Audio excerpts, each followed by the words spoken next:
अस्सलाम वालेकुम नाज़रीन, जो हमारी आज की वीडियो है वो स्टीरोसिप्रो इन्फ्यूजन के हवाले से कंप्लीट रिव्यू है। तो आज की इस वीडियो में हम इस सिरप के हवाले से रिव्यू करेंगे, ये किस मकसद के लिए इस्तेमाल किया जाता है और इसको कैसे इस्तेमाल करना है। स्टीरोसिप्रो जो कि बेसिकली सिप्रोफ्लॉक्सासिन जिसकी फार्मूलेशन है, ये 200 मिलीग्राम की पैकिंग में मौजूद होता है। IV इन्फ्यूजन है जो कि 100 ml में होता है और ये जो है ब्रॉड स्पेक्ट्रम एंटीबायोटिक है।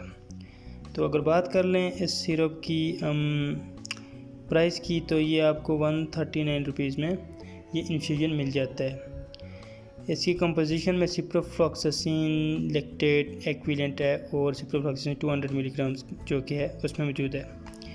तो ये सिरप एक एंटीबायोटिक इन्फ्यूजन है, सिरप नहीं इन्फ्यूजन है, जिसको मरीज़ को IV दिया जाता है, इंट्रावेनस वेन के अंदर लगाया जाता है।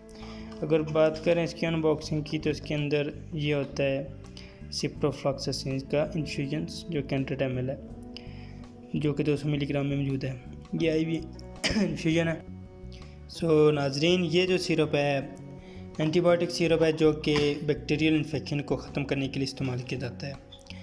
इसको हम किन किन बीमारियों में इस्तेमाल कर सकते हैं। जिस्म के अंदर बहुत सी बीमारियाँ जिनमें आप बोल सकते हैं जिस्म के अंदर बैक्टीरियल इन्फेक्शन हो जाए, बैक्टीरियल इन्फेक्शन की वजह से फ़ीवर हो जाए। बैक्टीरियल इन्फेक्शन में यानी अगर आपको पेशाब में जलन हो, छोटे पेशाब में बार बार आना, पेशाब में जलन हो, आप उसमें इसको इस्तेमाल कर सकते हैं।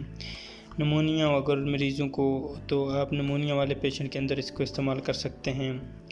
इसके अलावा ऐसे मरीज़ जिनको जिस्म पर दाने हो, छोटे छोटे स्कैबीज़ का मसला हो, जिसको बोलते हैं स्पॉट्स, रेड स्पॉट जिनको बने हो, इन्फेक्शन बैक्टीरियल इन्फेक्शन की वजह से पास पड़ी हो, उसमें इस्तेमाल कर सकते हैं। तो ये है स्टीरोसिप्रो जो कि हर तरह के बैक्टीरियल इन्फेक्शन को ख़त्म करने के लिए इस्तेमाल होता है। तो ये हमारी वीडियो जो कि सिप्रोफ्लॉक्सासिन के हवाले से कंप्लीट रिव्यू है।